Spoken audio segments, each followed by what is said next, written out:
In accordance with our instructions, we continued toward the planet which its inhabitants call the Earth, in order to study their mode of life. The intelligent creatures on this planet call themselves human beings, and they exist in an amazing variety of conditions. Some live in heat-laden jungles, wearing very little clothing on their bodies. We found others who cover their bodies with great gaudiness, even though the heat may be just as great. Some shovel food into their mouths with tiny silver utensils. Some use sticks of bamboo wood. And some use the 5 tentacle-like extensions which grow from the lower part of each hand. Some live in huts made from branches and leaves which grow abundantly nearby. And some laboriously build huge structures which they slowly fashion out of steel and stone.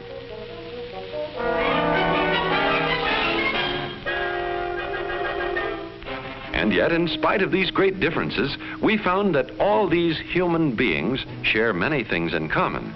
Each group has built up its own established mode of living together, a network of customs, habits, attitudes, and ways of doing things which it has acquired through the ages. This mode of life is called by the Earth's social scientists the culture of the group. It provides an organized system of behavior for the members of the group, giving them a framework within which to shape their lives and presenting them with common motives and goals toward which they direct their everyday activities. Whether persons belong to a primitive tribe or to a complex civilization, they know fairly well what life has in store for them because their culture has marked the way. These cultures are vastly different from each other. The kind of land in which the culture exists plays an important part in shaping its pattern. Biological characteristics may account for some of the differences between cultures. But the main reason why there are so many different kinds of culture among the people of the Earth are the differences in their historical experiences. Despite these differences, there are many universal problems faced by all people, which their different cultures solve in their own ways. They all have ways of taking care of their material welfare, such as getting food and ways of providing shelter for their bodies. They have ways of getting tools and instruments and other things that they need to help them satisfy their wants. They all have some kind of family organization in which the culture will be learned and perpetuated. This is one of the most basic factors in every culture, since without it, the culture would die out. All human cultures have language, and there are thousands of different ones. How much is this? Wie viel habe ich dafür zu bezahlen? 这个多少钱? Quanto costa questo? इसका दाम क्या है? In addition, they all have gestures, which sometimes make mere vocal language seem quite inadequate as a means of communication. Every culture provides a means for those members who conform to maintain their self-respect and the respect of others. All cultures, through their various religions and mythologies, provide some explanation of man's place in the universe.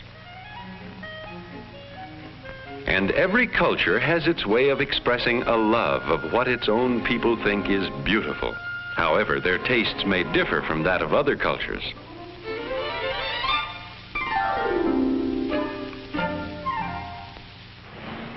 Every culture has a strong code of what is right and wrong in conduct, which often helps to keep things running smoothly. This code is called by the Earth's social scientists the mores of the culture. For example, it is part of the mores of the culture in the country which its inhabitants call United States to respect private property. And although the streets of this country are lined with four-wheeled vehicles, all looking very much alike, the individual will ignore every vehicle but one, which he calls his own.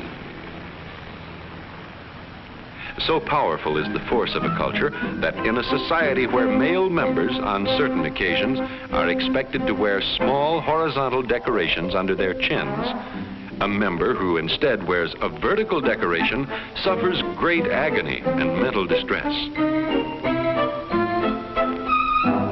What is right in one culture may be wrong in another.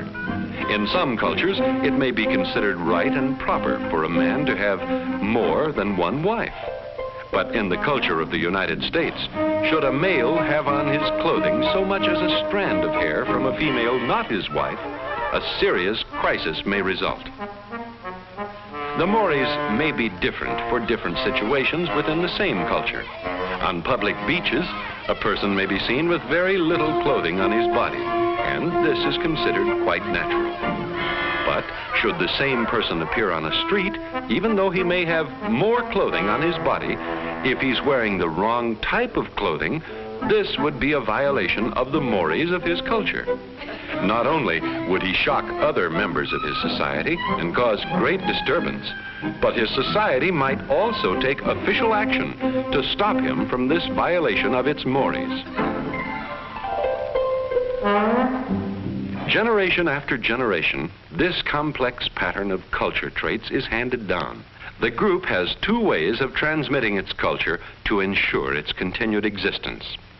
One way is through the natural tendency of children to imitate their elders and to learn from them. Another way is through the direct teaching of the culture to the younger generation. No, it's still my turn. My turn. Children, you must share your things. You mustn't be selfish. People should always share things. Oh, all right, here. Formal teaching in schools plays a large part in keeping a culture alive through the generations. That was why he said, "Give me liberty or give me death." To him, individual liberty was more important than life itself. This does not mean, of course, that every individual soaks up the culture of his group in exactly the same way. The individual accepts or rejects specific culture traits, depending on many things. For example, his own personality and the environment from which he comes are extremely important factors in determining what he accepts and rejects.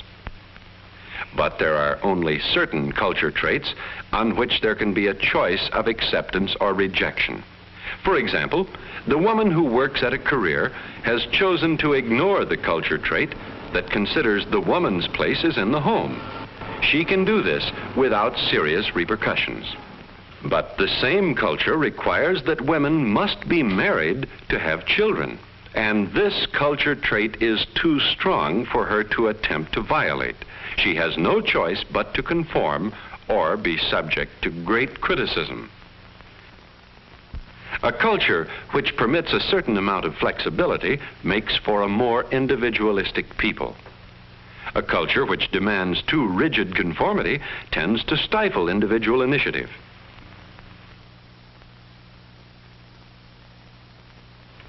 Thus, the individual himself is shaped by his culture, just as he helps to shape it. Because of this constant interplay between the individual and his culture, every culture on the planet Earth is always changing, sometimes rapidly and sometimes very slowly. These changes occur in different ways. One is through diffusion of culture traits from one culture to another. The primitive native quickly adopts many of the advanced culture's tools, whose value is readily apparent to him. On the other hand, primitive culture traits like the Indian maize are quickly adopted by the advanced cultures who see value in them. The Indian's tobacco has been adopted by advanced cultures all over the world. The white man's foot is often clad in the Indian's moccasin, just as the white man's shoes are seen on the Indian's foot. The Indian has found great value in the white man's vehicles, and the white man has found important values in the Indian's vehicle too. So cultures grow and change through their interaction on each other in the process called cultural diffusion. Another way in which cultures change is through invention and discovery. Every technological development brings about a greater or lesser change in the culture pattern. It can well be imagined what an infinite number of culture traits are bound up with a primary invention such as the wheel, and with a primary discovery like the use of fire. Such primary inventions and discoveries have made possible the immensely complicated developments of a technological age.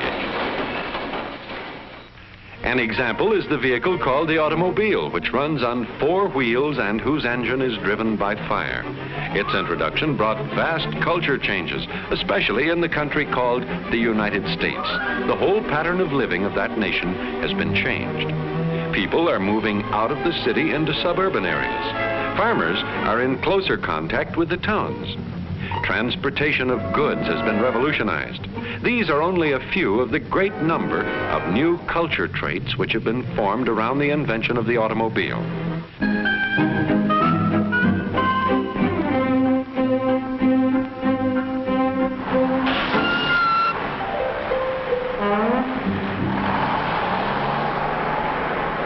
But the inhabitants of planet Earth do not always welcome culture changes. There is often a resistance to anything different from the habits of the past. Julie, when I was a girl, we wouldn't have been caught dead with no more clothes on than that. My stars, what are our young people coming to these days? Oh, Granny, everybody dresses like this. Well, I don't approve of it. Material culture traits like clothing change faster than non-material culture traits. The youth still feels he should walk on the street side of his companion, even though the material reasons, such as muddy streets, no longer exist. The military man's salute, originally to lift the visor of the knight's helmet, continues in spite of the fact that knights have been gone for hundreds of years. But even though material culture traits change more easily than non-material, change of any kind is often opposed by vested interests. We just can't do it, Jim. We've got too much tied up in present equipment. I've seen it work. It turns out those stampings twice as fast. I'm telling you, if they install those machines, it'll put half of us out of work within the year. In view of my 20 years of work in this area, I am convinced that this proposal would be extremely expensive and very uncertain of success. It can contribute nothing but confusion in an area already very much disturbed. In spite of such opposition, cultures are always changing. New ways of doing and of thinking gradually take hold. But the basic mores on which each culture is built change very slowly. Thus, they provide a set of fairly stable, long-range goals, which all the people of a given culture seek together in their effort to live in a way which they consider satisfying. As already pointed out, there are innumerable different cultures on the planet Earth. Many encompass a very small group, involving only a tribe or a series of villages. Such tiny culture groups dot the continent which the Earth people call Africa. On the other hand, the continent called Europe is largely covered by a huge civilized culture which is spread over many parts of the Earth. But whether a culture is a tribal way of life or a great civilization, it serves its people in the same way, by setting up goals for a way of life through which they can achieve personal happiness if they conform. Thus, knowing the culture of any group charts the way to a fuller understanding of the people themselves.